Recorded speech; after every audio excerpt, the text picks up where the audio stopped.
Tu commences déjà à filmer là? 12, il m'a mis 12.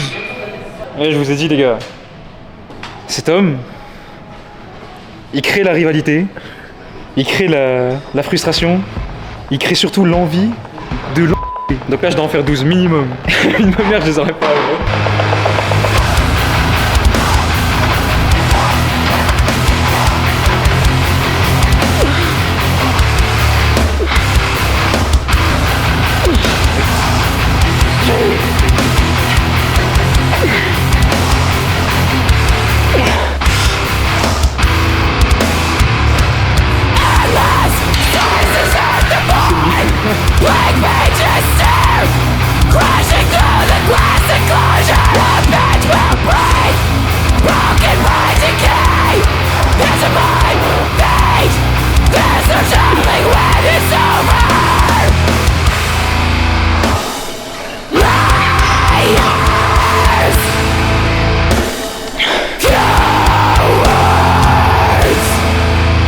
Gros. T'as fait avec ce point? Mec, jamais ça descend. Moi je pense que je fais des tractions avec ça.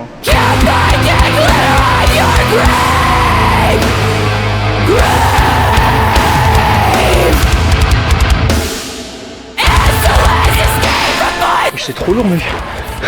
Comment t'en as fait 8 mec?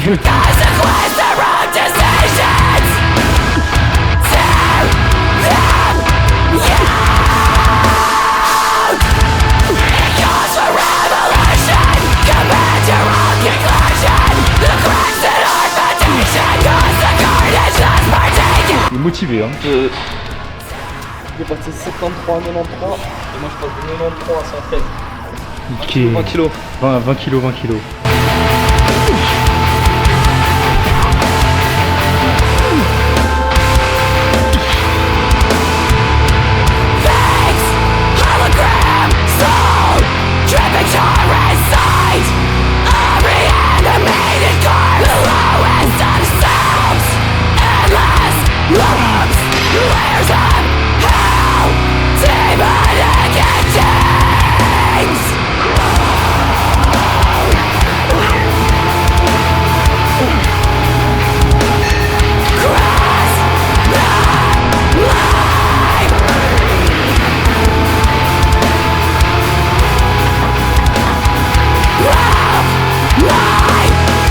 Regardez, la seconde où je vais toucher les haltères, toutes les veines vont apparaître.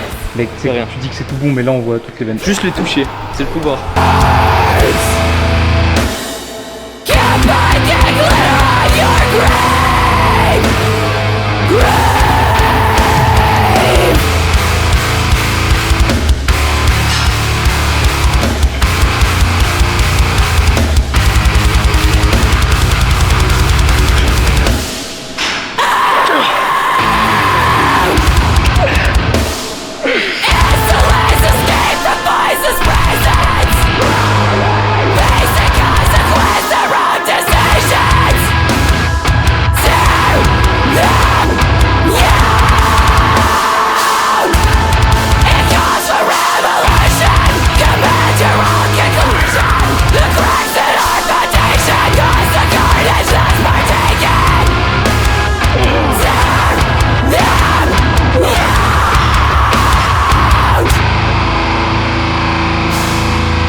Il a demandé c'est quoi le pourcentage des Français qui regardent mes vidéos. 90%. Même plus, 95. Au début, je me corrigeais, je disais ah 80. Et les gars, je suis désolé, vos routes et vos paysages en général en France, dans les campagnes, je sais pas, ça fait terne, ça fait vraiment liminal space. C'est vite fait tout ça pour dire que c'est vachement moche. Après, c'est peut-être juste parce qu'on est habitué d'ici, puis vous, dans l'impression, c'est une question d'habitude aussi. Tu sais, ça se trouve, mec, dans les commentaires, ils vont lâcher des ouais, mais la Suisse, elle est grave moche de fou. Et en vrai, c'est faux, il y a des endroits en France, c'est magnifique, tu vois. Bah oui, bien sûr. Ça dépend des trucs, tu vois. La France, c'est grand. Mais là, j'avoue, là, on est à côté de Lausanne, vers le lac Léman. Et franchement, c'est magnifique. Ponte Lévin là-bas.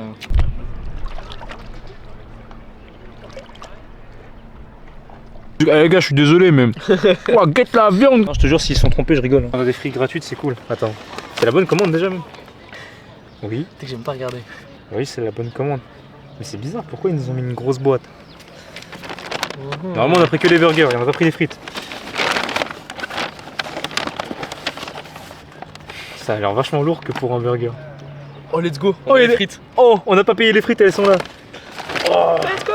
Je l'ai pré-shot, je me suis dit quand même, s'il y a la sauce. Mais c'est chelou. Mais je pense que c'est parce que personne prend des burgers normaux. Tout le monde prend en menu, mais. Ou alors ils veulent vider leurs frites parce qu'elles sont à chier. Mais en vrai de vrai, elles sont vraiment Là, pas aujourd'hui, elles seront bonnes, je pense. Comme d'hab, il n'y a pas de sel là. Ouais, Mais c'est vas-y. meilleur quand c'est gratuit quand même. C'est gratuit, c'est bon, on va pas Mais chier. elles sont froides un peu. Hein. Bon les gars, ça fait une bonne séance. En vrai la thématique un petit peu, c'est la rivalité. Aujourd'hui, je voulais mettre en lumière une personne importante. Ça fait quoi? 3 ans et demi, j'entame ma 4e quasiment de musculation en salle. Et pendant la première année, j'ai rencontré cet homme. Moi c'est Yaro, ça fait 3 ans que je fais un peu de la muscu que je me suis inscrit. On s'est rencontrés à l'époque où je faisais encore du power. Dès le début, il y a eu un de ces trucs. En vrai, c'est compte tenu des circonstances.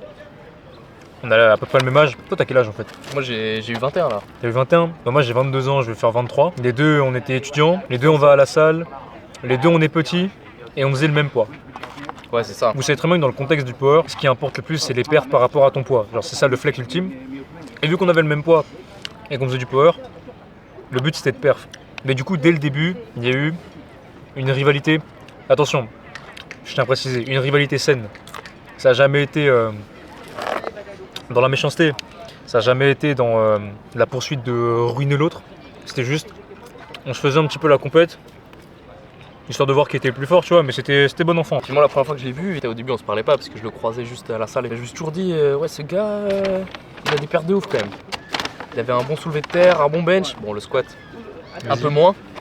Déchetral, mais, hein. Mais le bench, il avait un sale bench. Et je me disais, ouais, il n'y a pas que sur Insta où il y a des gens qui benchent beaucoup par rapport à leur poids de corps et tout. Je me suis dit, franchement. Et le but de cette discussion, c'était de vous montrer en quelques points, genre, ce qui fait qu'une rivalité, quand vous avez la chance, parce que je sais que c'est pas le cas de tout le monde, mais genre la chance de rencontrer directement quelqu'un dans la salle qui a à peu près le même profil que vous, pour progresser, pour apprendre des nouvelles choses, ce que ça vous apporte, même en termes de relationnel, en termes de développement de ton caractère que tu peux avoir en salle, parce que je vous promets les gars, je suis un putain de cassos. Quand j'arrive en salle, je parle pas, mais j'ai ma musique, je regarde le sol, et quand je regarde pas le sol, je regarde plus rien parce que je vois flou en fait. Mais je vous jure que d'avoir un rival, ou un truc comme dans ce genre là, avec un bro, ça te fait sortir un peu de ta tête, ça te fait discuter de tes petits trucs, et aussi ça te hype.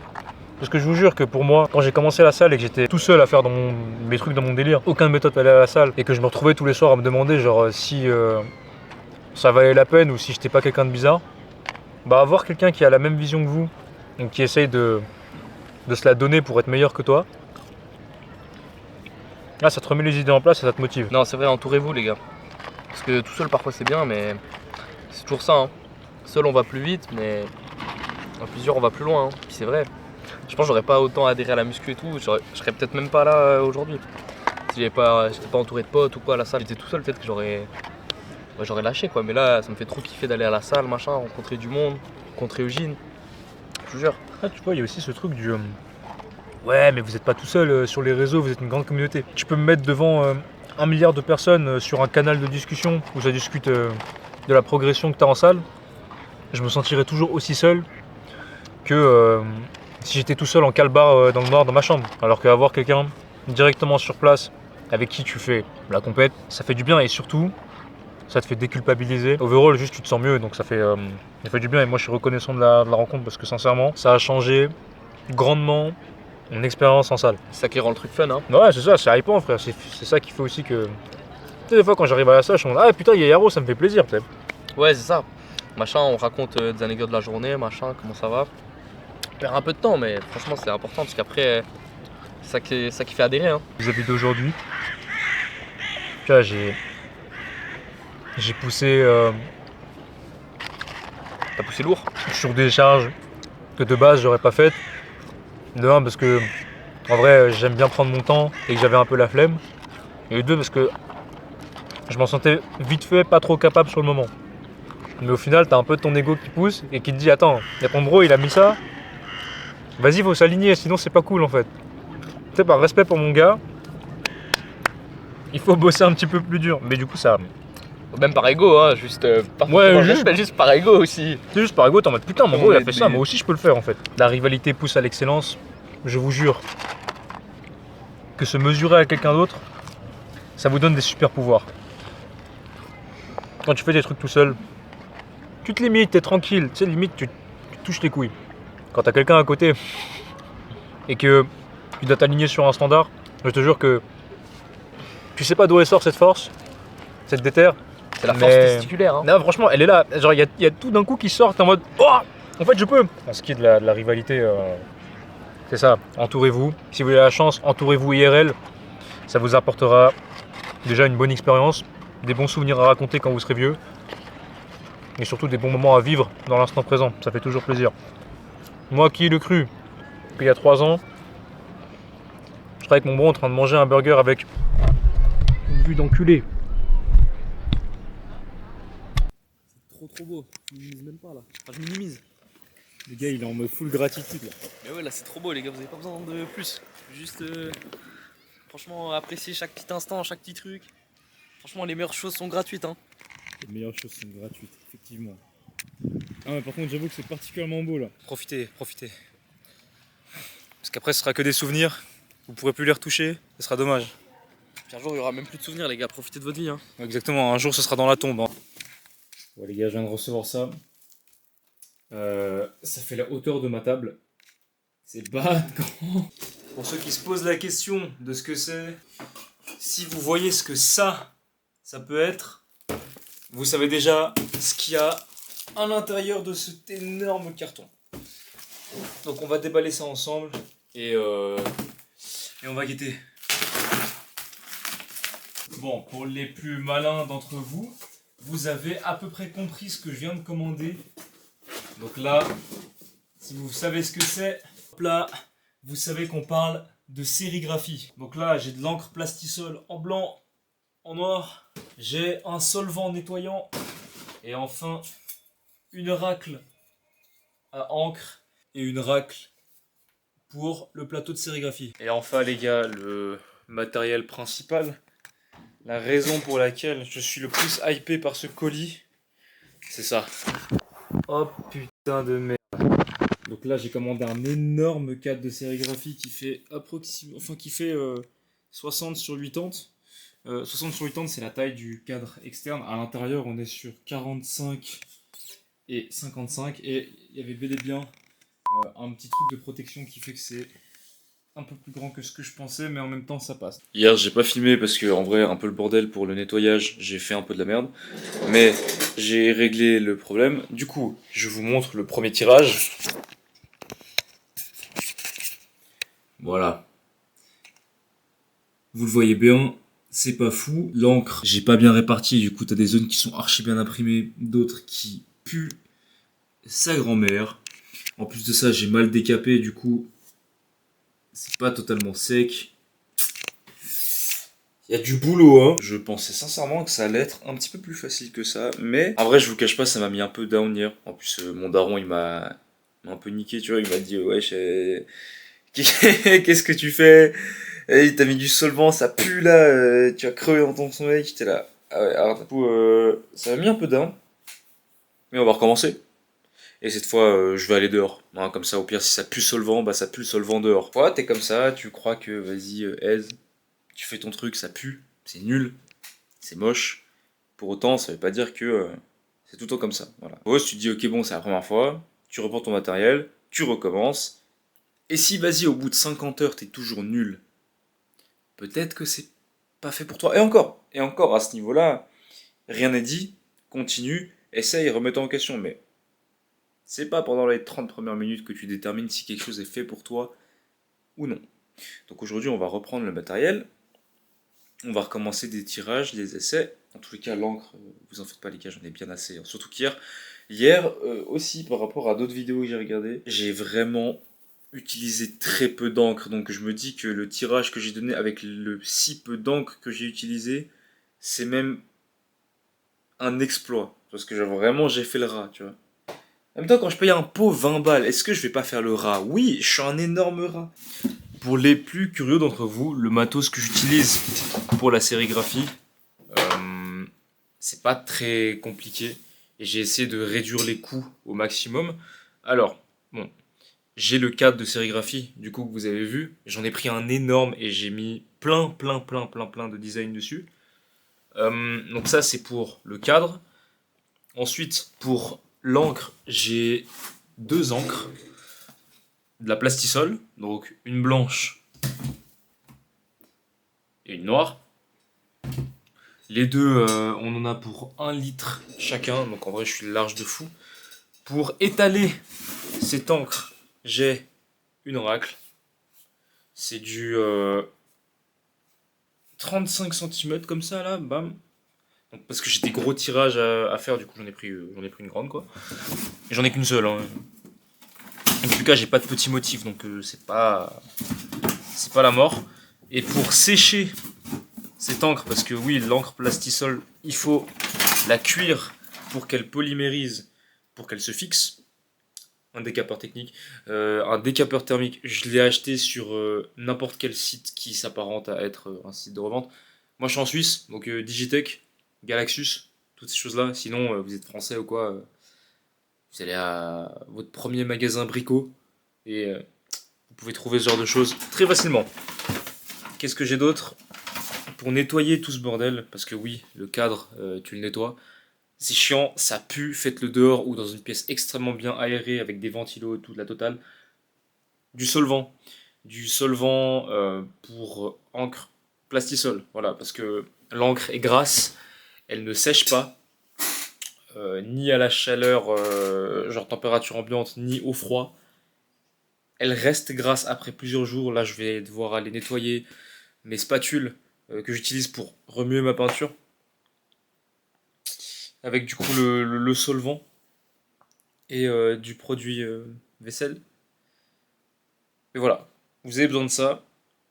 La Jeannette, vous savez, c'est la plaque en bois sur laquelle on met le t-shirt. Enfin, on fait en sorte de séparer les 2 couches du vêtement pour pas que ça tâche l'autre. Alors, vous pouvez utiliser les sous-mains. Là, vous savez, les sous-mains qu'on utilise quand on était petit pour les cutters, tout ça. Ou vous pouvez la faire vous-même. Moi, mon père, je lui ai demandé, ouais, voilà, papa, est-ce que au taf, t'aurais pas des petites plaquettes comme ça, là, 2 mm, ouais, 2 mm. Et ensuite, j'ai découpé dedans. J'ai fait la forme de ma Jeannette. Il y a tout qui est dehors, je vais pas vous mentir, j'ai un peu la flemme de vous montrer. Mais voilà, pour tout ça, tout inclus, vraiment, genre avec les shipping, avec les taxes et tout. Surtout que je suis en Suisse, du coup, j'ai payé plus cher pour les frais de livraison. J'ai commandé tout mon matériel sur Busine. Pour tout le matos de sérigraphie, moi j'en ai eu pour 165 francs. Pour le matos de sérigraphie et le décapeur technique, je l'ai payé 22 balles. Dites-vous qu'en plus de ça, moi j'ai dû payer des taxes douanières, donc de 42 balles. Donc en vrai, on peut facilement arrondir le tout à 200 francs suisses, un petit peu plus de 200 euros, mais vous aurez pas les taxes de douane. Donc comptez plus dans les 180 euros, sans la machine qui fait que vous posez le cadre, vous pouvez... Ça, on s'en tape par un, je vais pas vous mentir, ok, c'est très joli, ça fait pro, hein, mais la vérité, moi, je le fais par terre, et ça marche très bien. Voilà.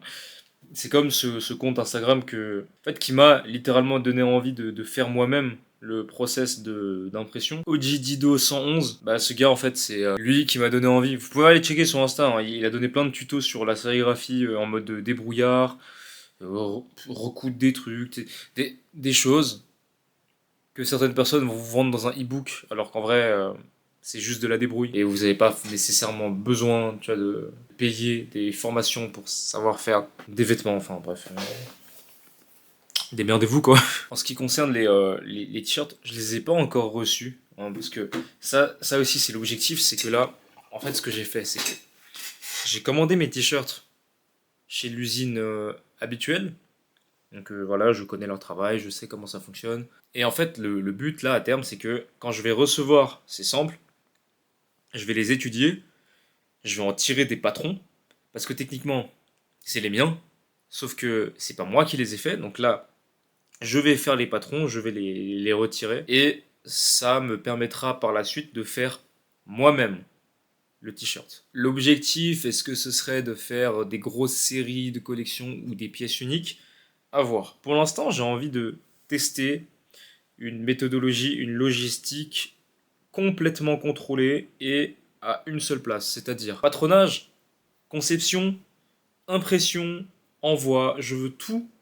J'ai envie de me faire ce petit challenge marrant, tu vois, de tout faire moi-même. En grande partie parce que c'est un défi sympa, mais aussi ça peut me revenir à beaucoup moins cher. Parce que pour être tout à fait transparent avec vous, là j'ai sous les yeux les prix de production, et ça c'est pour ceux aussi qui veulent faire des vêtements avec des usines. Dites-vous là pour des samples de t-shirts, et quand je dis des samples, c'est vraiment... J'ai payé un t-shirt blanc et un t-shirt noir que j'ai retravaillé, j'ai pas fait d'impression dessus, et j'ai pris une étiquette personnalisée. Et puis en plus de ça, il n'y a pas de colle, il n'y a pas d'ourlet cousu à la fin du t-shirt, genre tout est coupé, tu sais, genre on appelle ça un cut-off. C'est par exemple l'effet que vous avez sur les t-shirts un peu typé grunge. Bah ça là, les deux t-shirts m'ont coûté 120 balles avec le shipping jusqu'en Suisse. Pour deux t-shirts.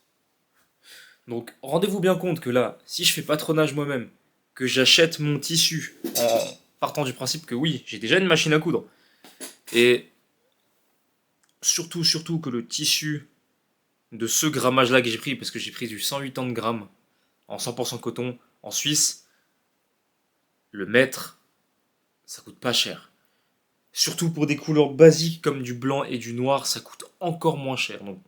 Et en plus de ça, si mon tissu, je sais pas, je vais l'acheter à Paris, parce que vraiment à Paris pour le coup, les gars, si vous voulez faire de la conception et faire vos t-shirts vous-même, allez à Paris. Enfin, pour les gens qui sont déjà à Paris, dans les magasins de tissus, c'est une aubaine. Je vous jure, je vous en conjure, même si vous vous intéressez un petit peu à faire des vêtements, avant même de vous intéresser à comment faire, genre comment acheter vos t-shirts sur des trucs et vous êtes frustré parce que les coupes elles vous plaisent pas, allez acheter vos tissus, formez-vous un petit peu sur comment faire un peu de patronage, achetez une machine à coudre à Lidl et on en vend en fait, parce que à terme, ça me coûtera beaucoup moins cher en termes de production, en termes de créativité, je serai beaucoup plus libre, ce sera plus gratifiant et surtout je vais pouvoir vous proposer des pièces uniques, inspirées de t-shirts que j'ai pu faire avant, sauf que maintenant bah tout sera fait par mes mains. Donc une expérience tout à fait différente, un défi tout à fait différent, des challenges qui s'imposent aussi qui sont complètement différents parce que là je vais devoir faire les choses moi-même, mais c'est ça qui est assez enrichissant. Donc je sais quelle direction artistique et en termes de valeur je veux que la marque elle ait.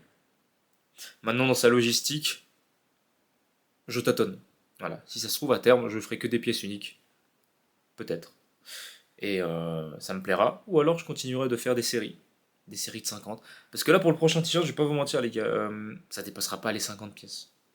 Honnêtement, que ce soit. Et je dis blanc et noir confondus, c'est-à-dire 25 noirs et 25 blancs. Genre, ça fait 50 pièces de t-shirt, ça fait pas beaucoup. Donc, déjà, déjà pour moi, en termes de dépenses, tu vois, même si je pense que je vais le prendre en précommande, parce que je vais pas pouvoir, tu vois, me permettre d'acheter 50 pièces comme ça. Mais rien que pour vous dire que, ouais, c'est soit ce sera de la petite série, soit de la pièce unique. Et en pièce unique, le truc c'est que là ce sera un petit peu au bon an la chance. C'est-à-dire que les tailles elles seront calquées vis-à-vis de moi. Je fais à peine 1m67, 65 kilos sec, mais du coup je suis quand même plus musclé que la moyenne. Donc on va dire que je fais genre 1 m cube quoi, enfin je suis un mini PK. Donc les sapes elles me vont comme elles vont. Et si vous n'êtes pas bulle de la même manière, ou alors que vous vous attendiez à ce rendu là alors que vous n'êtes pas comme moi, c'est clair que moi, en tant que personne qui a créé le vêtement, je vais pas vous mentir, je vais d'abord penser à moi en tant que modèle pour mon vêtement. L'acheteur potentiel, ce sera quelqu'un qui physiologiquement me ressemble. Et pour le reste, bah désolé les gars.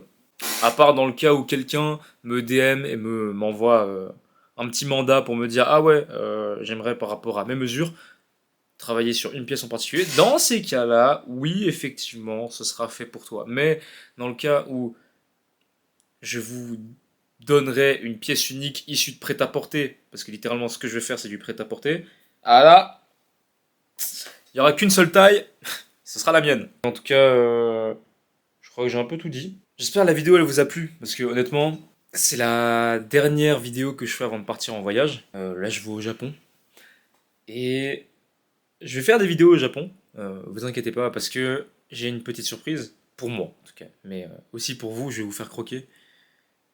Je suis très content. J'ai travaillé très dur pour ce voyage. J'en